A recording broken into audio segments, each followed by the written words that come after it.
Tower of the Pumpkin Queen Prologue. Ghosts and Ghouls, Halloween Town celebrates royal wedding anniversary. It has been a full year since the spirits and specters of Halloween Town gathered on the Spire Hill to witness the union of Jack Skellington and Sally the Ragdoll. The mayor officiated the ceremony where Sally claimed the hand-sewn black lace was crowned as the Pumpkin Queen before the happy couple embarked on a honeymoon trip to Valentine's Town. In their first year together, the evening ever-curious Pumpkin King and our charming new Pumpkin Queen enjoyed a diplomatic tour of the other holiday towns, even bravely exploring never-before known realms, including Queen Sally's home, Dream Town, as well as a Tooth Town, Weather Town, and Music Town. The royal couple's travels not only bolstered Halloween Town's economy, through tourism, but fostered friendship among the leaders of the other realms, resulting in last spring's highly successful All Realms gathering. The anniversary also marked a year since the Pumpkin Queen cunningly trumped over the notorious Sandman hailing from Dreamtown. The Sandman cast a deep sleep over residents of the 7 holiday towns and even on residents of the human world. Queen Sally cleverly tricks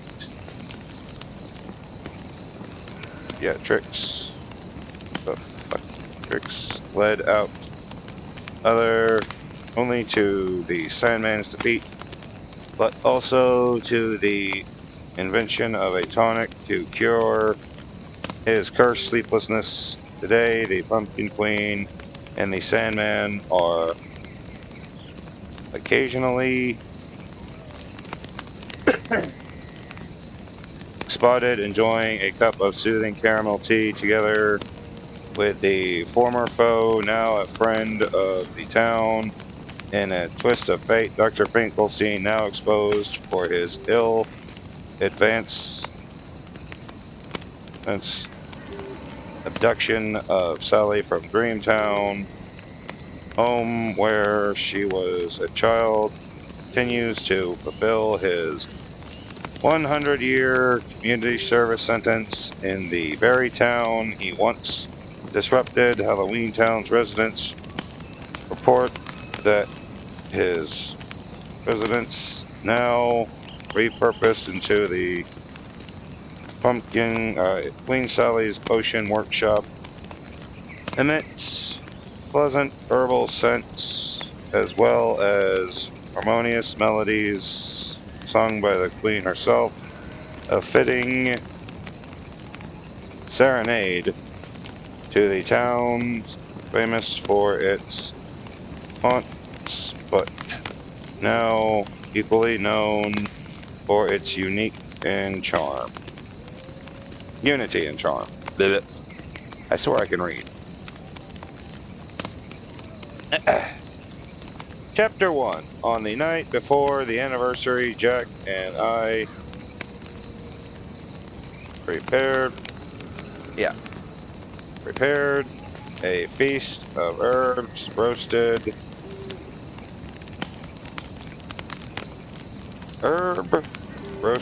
gizzards topped with nightshade berry jam, spider silk pasta, and hemlock brew, and finished off the evening with a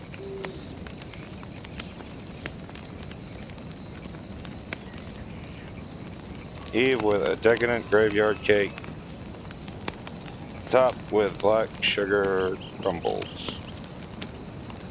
We have every reason to celebrate. After all, tomorrow we'll pack our bags and head to Dreamtown to commemorate a whole year of marriage. And really, that's what my life is now. A dream, of course. No dreams are perfect. Like anyone, I occasionally gasp awake with a fluttering heartbeat from a nightmare, but truly I have nothing to complain about. It's been 1 year of midnight snuggle, midnight snuggle beneath the jack-o'-lantern-like quilt that I sewed. 1 year of reading Shakespeare aloud to each other over steaming mugs of honeysuckle tea, and 1 year of laughter, 1 year of love, and 1 year of my reign as the Pumpkin Queen, a role I once slipped into as anxiously as I would an ill-fitted pair of shoes, but that day by day I'm doing my best to wear. There are still the occasional misunderstandings, fraying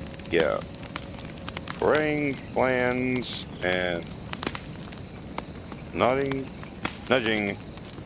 bolts of self-doubt, but still, that is what every queen faces at least once, one time or another.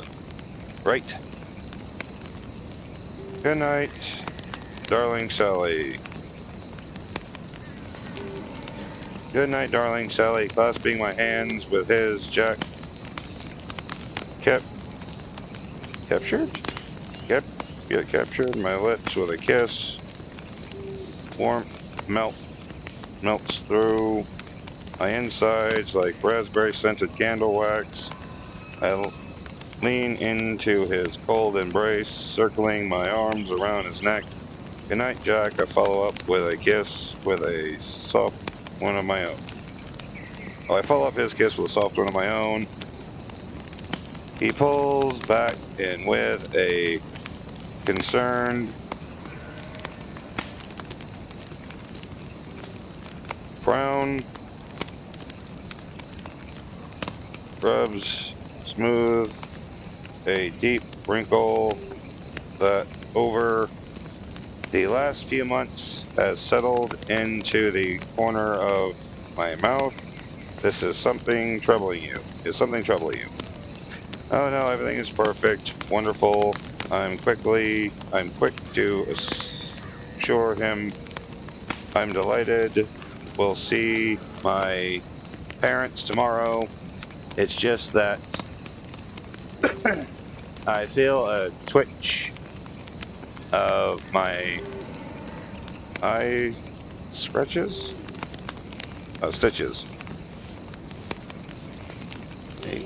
Yeah. Softly, he finishes my thought. Just that you're anxious. They're trying to convince you to move to Dreamtown again.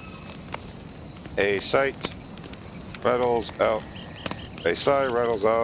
of me. My parents' motivations are pure and kind. They want me close after so many years apart.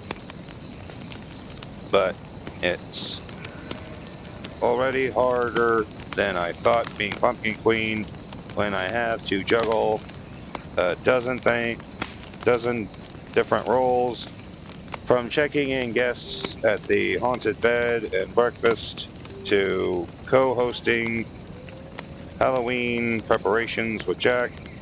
Everything will be fine, with a smile widening, ignoring the twitch in my eye.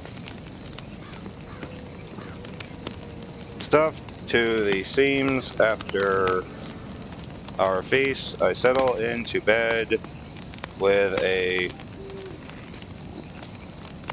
languid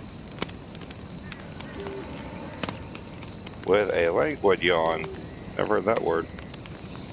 Wanting to wake bright and early for our trip, and I'm asleep in 2 shakes of a raven's tail. I can't have slept for long before I'm shaken from slumber by the chattering? Fire of bells jolting upright so quick that I strained my seams. I found a strange-looking cuckoo clock hanging over our bed.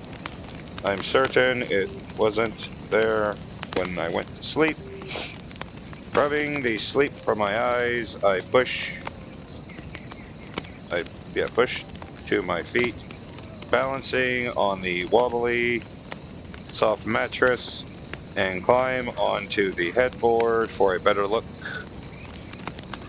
The clock is fashioned out of driftwood, painted midnight black, with blood red numbers that run from 1 to impossibly 13. A tiny door with a crescent moon carved looms beneath the swinging clock hands. Jack, I call groggily, rubbing my eyes. Did you hang this clock?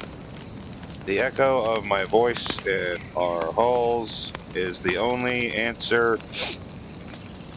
The springing clock hands suddenly stop at 13, and the clock's little door opens with a mechanical coil. I'm expecting a wooden cuckoo bird to spring out, but instead, out pops a wooden figure of a rag doll. She has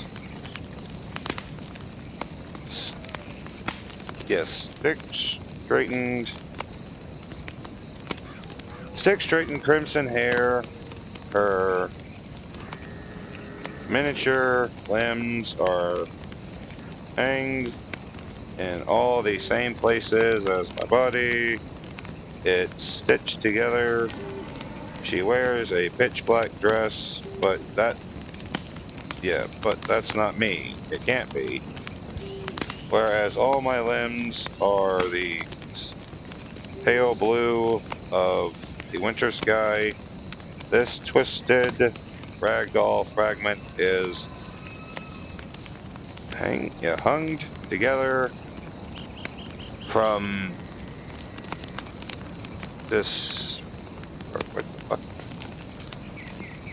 disparted parts, like some scientist's gruesome creation.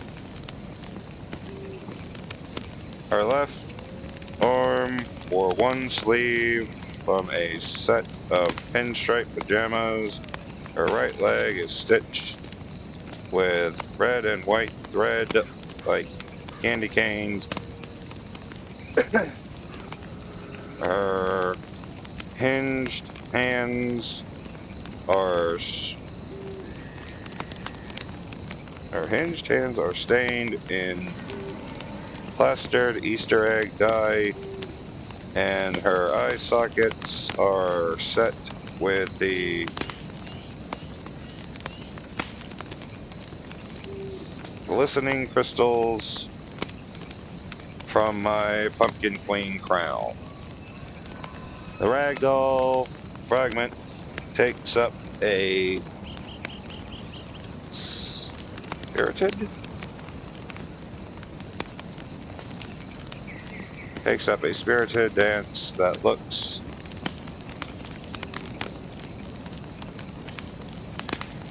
grotesque with her cobbled together limbs.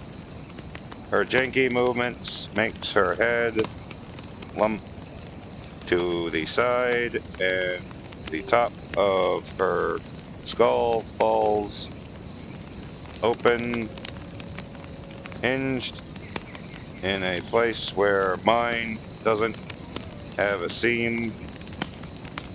Inside of the teeniest cotton stuffed brain, just like Dr. Finkelstein's. A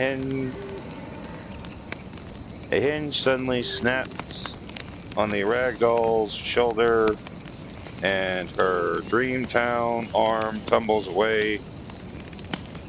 Next to the hinge breaks on her hip, and her left leg, which is capped with a shiny red, white, and blue sequence shoes, falls onto the floor. The little fragments, lightless crystal eyes swirl up at me as her mouth opens in a silent scream. I jerk my hands away from the clock with a hiss. Pinpricks spread down my arms like a rush as my chest heavy. My bare foot slips on the headboard, and before I can steady myself, I'm falling down into a blackness as complete as the grave. Jolting, I wake up and blink around at the normal bedroom. Suddenly, there is no driftwood clock over the bed, no spinning ragdoll figurine, only my dear husband, whose eye sockets droop low at the edges where bottomless concerns for me. You had a bad dream. Jack tenderly tucks his strand of blood red as he tucks a strand of blood red hair behind my ear. I've got you now, Sally.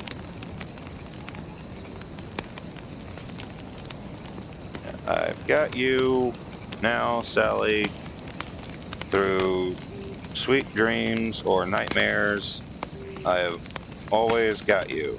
Oh, Jack, I bury my face against his rib cage.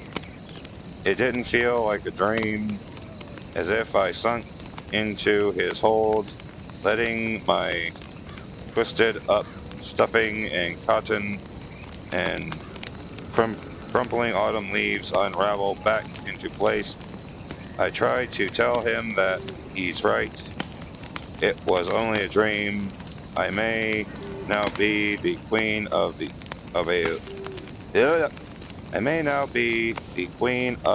a land of nightmares, but I came from a place of sweet dreams, and even though my life is happier now than I ever imagined, it seems that even in slumber, I still cannot find my place between the worlds.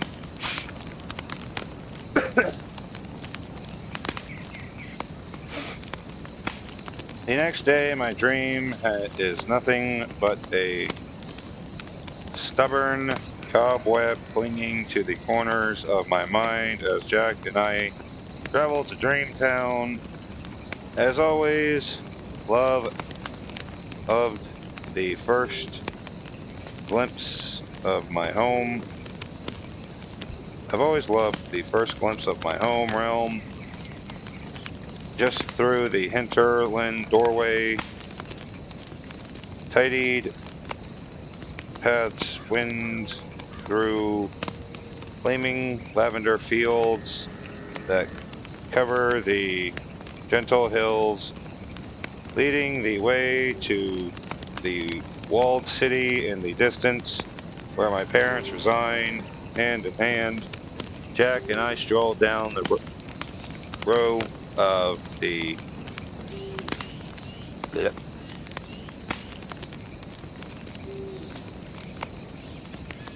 periwinkle blossoming.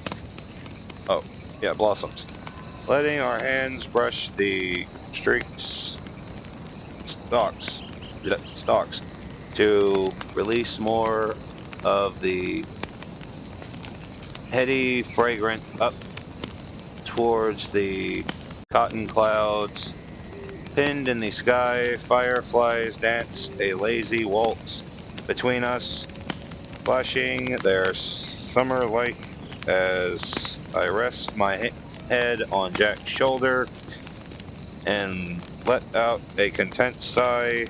Really, what is there to worry about? My life is perfect as pumpkin pie. I run my hand down the royal gown I sewed out of black coffin? One second. Black chiffon. Then adjusted the iron crown that circles my scarlet locks while I feel most at ease in my simple patchwork dress. Tonight is our anniversary, which calls for grandiose. At precisely 6 o'clock, we are attending an elegant dinner hosted by my parents and the governor's residence. Do you have the time? I asked Jack anxiously. He draws a black widow-shaped watch from his pocket and consults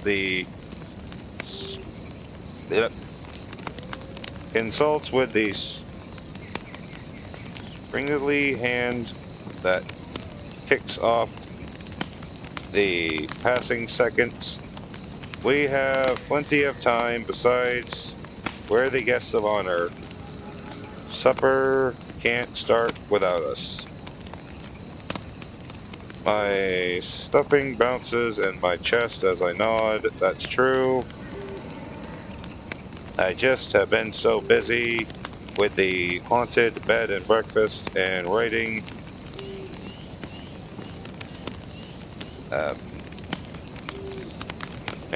obituaries for ghosts and ghouls and keeping the cafe stocked and the royal visits from Ruby Valentino and Santa Claus and all the other holiday leaders, and of course Halloween preparations. She sounds like she needs to hire some more people, man. Holy shit, that's a lot. That's a lot. Okay. Jack retakes my hand. He weaves his bony fingers through my fabric ones to calm the anxious fidgeting. I didn't even realize I was doing. Sally, you've done the most. You've done so much as the Pumpkin Queen. You've been fraying yourself at the seams to hold our town together as well. Forms friendships with the other towns. Tonight you deserve a break. I gaze lovingly at his furrowed bony brow. Okay, it's furrowed. I'm having a stroke. Furrowed brow bone as the breeze carries the distant sound of leaping sheep into my ears. Perhaps you're right. He squeezed my hand harder. I'm so proud of all you've done, and above all, the fact that you've done it your own way. No one else is you, Sally. He cupped my cheek in the shell of his palm. I love you. My heart fluttered like a bird taking wing. The lavender stalks tickled my ankles with their playful petals, making my grin stitch even wider. Jack is right. We have all the time in the world in this eternal realm's eternal dusk. My queenly deadlines, schedules, and appointments might as well be worlds away. There is never day or night in Dreamtown, only this hazy golden twilight, the distant sing-song of lullabies in the wind whisper to me that we have an entire lifetime ahead of us. So as we cross the fields together, the city gates, I soak up the pleasant fragrance of my hometown, letting my body soften into the full memories of the years I spent here before Dr. Finkelstein stole me away. In the distance, the walls of Dreamtown rise suddenly and strong. Through the gates are left permanently open now. A year ago, when I first discovered this realm, my parents kept the gates barred at all times. Residents paled at the mere mention of the Dream Stealer Sandman, who put the many worlds, including Halloween Town, into a deep slumber. I'm astonished to think how different things are now. The residents we pass smile and greet us with sleepy yawns.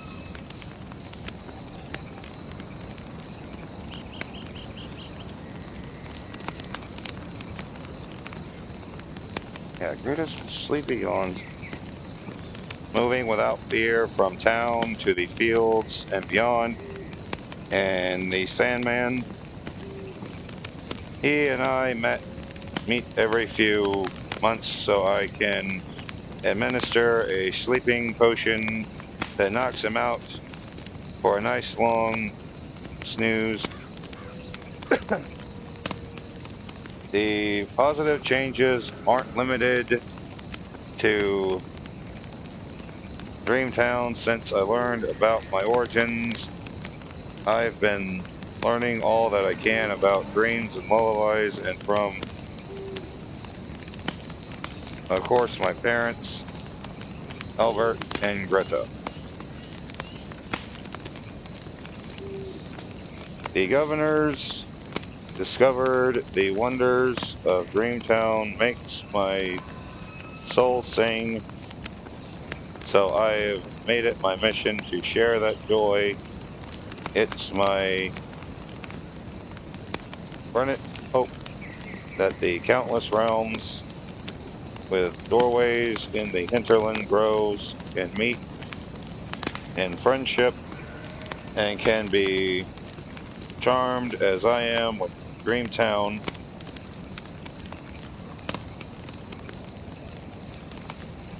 What's an exceptional crop, Jack said as he inspected a lavender stalk pinched between his fingers.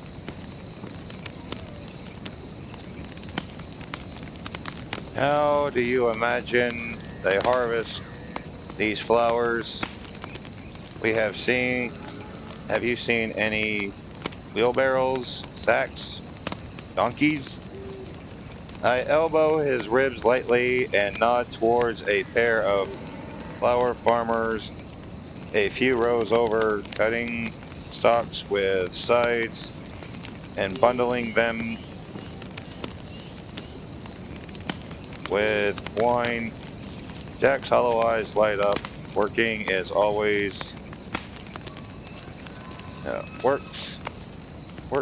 always front of his skull, exceptionally with Halloween just 2 weeks away. Soon we'll need to harvest our own pumpkins patch, and Jack's been up every night sketching plans for more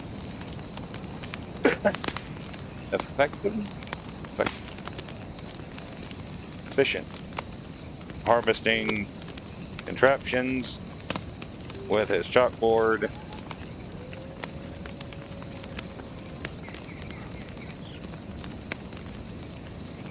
As we leave the lavender field and stroll towards the river, Jack's neck continues to crane back over his shoulder towards the farmers. Oh, my dear Jack, so easily distracted. Other spouses might feel slighted, but I adore everything about my husband's faults and all. To recapture his attention, I swoop low to pick a silver dandelion and twirl it playfully between my cotton fingers. You know what this is? Why, of course, he says. It's a dandelion. I smile, yes, but when they're silver like this, they're called puffballs. Powerful potions call for them as ingredients because they're symbols for time. I thrust the seam into his bony white fingers, a lovely reminder that Halloween comes and goes, pumpkin harvests will happen, and we'll be right here. His hollow eyes tapped down lovingly at me. He cupped the fabric, my fabric cheeks, brushing a smooth thumb bone against the line of my stitches running there. We'll be more than alright, Sally. Together we can accomplish anything. My heart beats a steady melody in my fabric, in my leaf and cotton filled chest, and I don't think it's possible to love Jack more than I already do, even if we lived for 1,000 lifetimes. We strode into the bridge, spanning the sleepy river, and stopped at the top, admiring the view of the town. He encircled my back with his bony arms. I take the dandelion puff from him, then look up shyly. Do you know what I used to do with dandelions as a little girl? Why couldn't I possibly guess? There's a game I used to play right here along the river shores. I don't remember it until I read back through my old journals.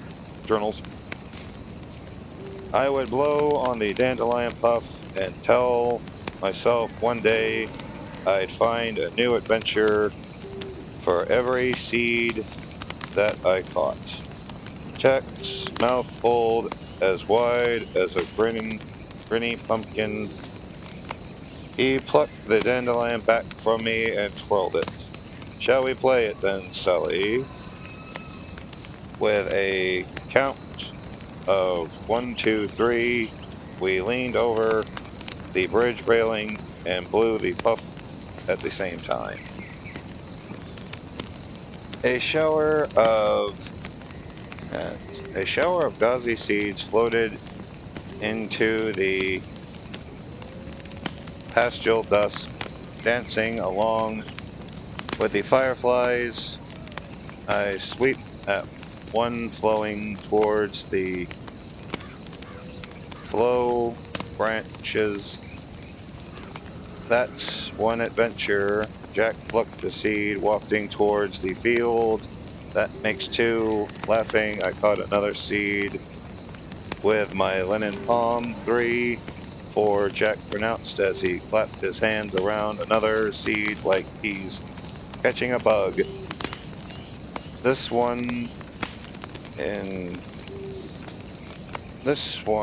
involves sand dunes and 2 hump camels. I can feel it.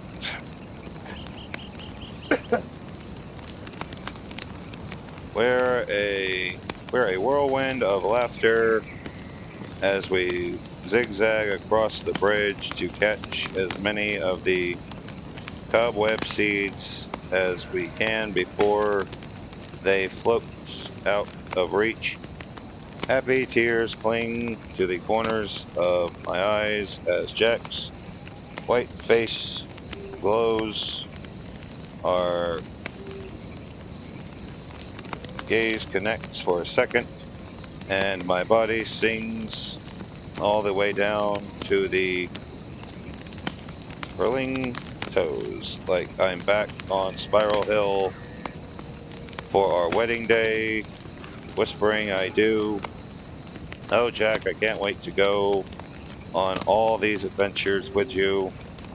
One final dandelion trough wafts by Jack's skull, and I dart towards it eagerly to keep our game aloft, but the seed gusts out of reach, and I stumble and crash my wrist against the bridge's railing.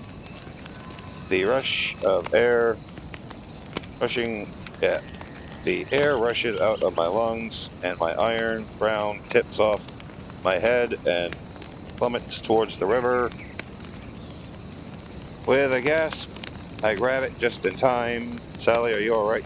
Jack steadies me with one hand on my shoulder. Concern etched lines on his face.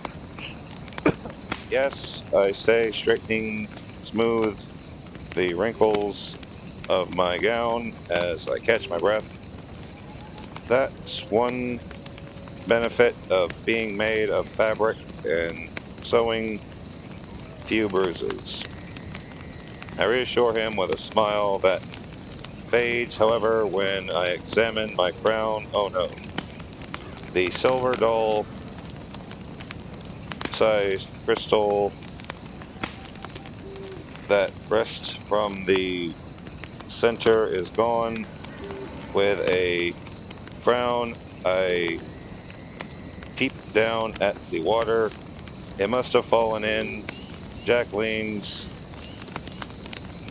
his matchstick frame over the railing to scan the current.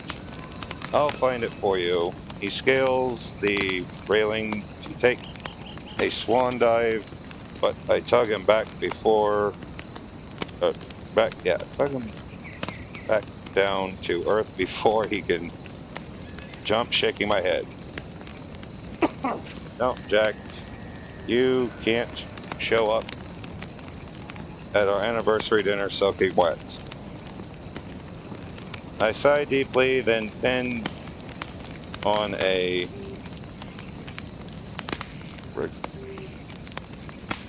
rueful smile. It's only a boggle. Besides, this river carries dreams to the human world, so maybe it would give some human children exceptionally good dreams tonight. That's the silver lining. He smooths his bony fingers over the peckish or sky wrinkle that lately has been determined to stick to the side of my mouth. Always looking on the bright side, aren't you? That's one thing I love about you.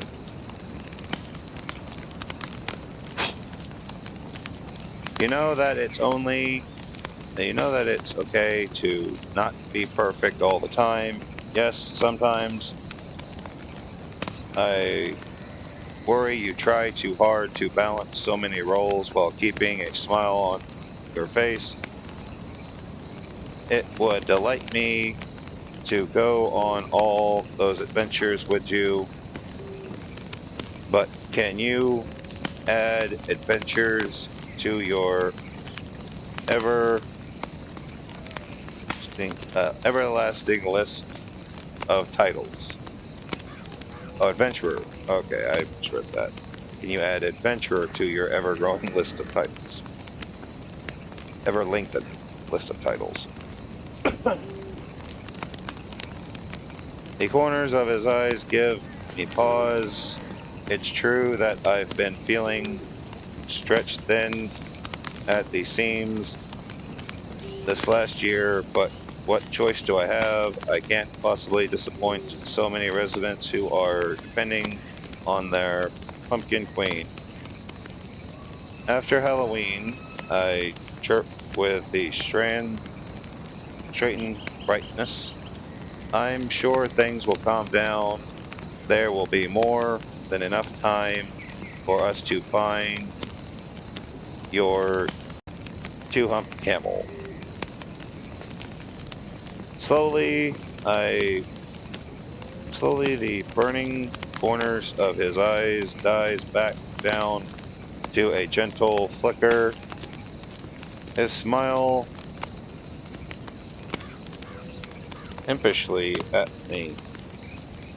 Before giving me a kiss on the cheek,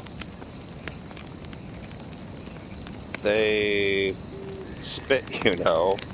I roll my eyes teasingly towards the worry seeds itself deep in my stuffing. What if things don't calm down after the holidays? We make our way back towards Dreamtown's gates, waving to the Dream Sand Factory workers starting their shifts, and pause to listen to the gentle humming of a lullaby. Corner lighting candles along the pathway.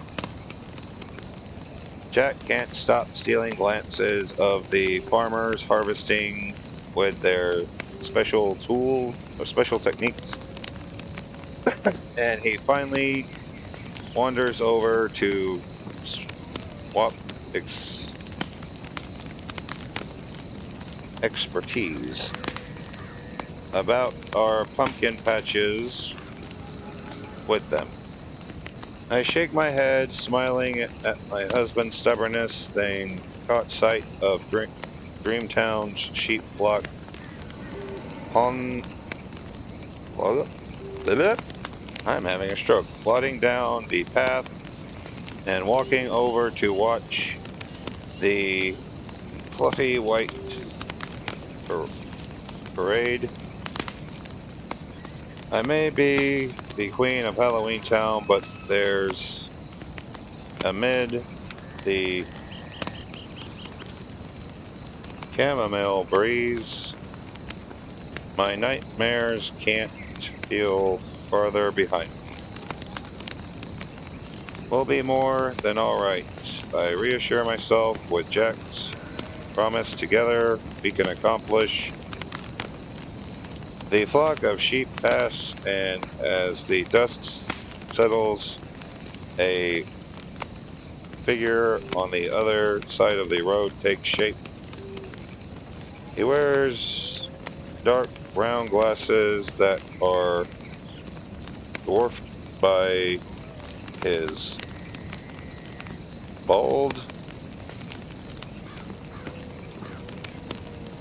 cranium secured with bolts to the rest of his skull. His wheelchair drone as he navigates behind the sheep using a long shepherd's hook to herd them towards the town gate, muttering to himself about unsanitary working conditions. Fears harden in my limbs until I am rooted into the ground. My lungs contract. My throat feels tied up in knots. The lamplighter distance humming sound, sinister now, like a droning cicadas. And I wonder if my nightmares ever went away at all, because here is one right before me. That is the end of chapter 1. See you in chapter 2.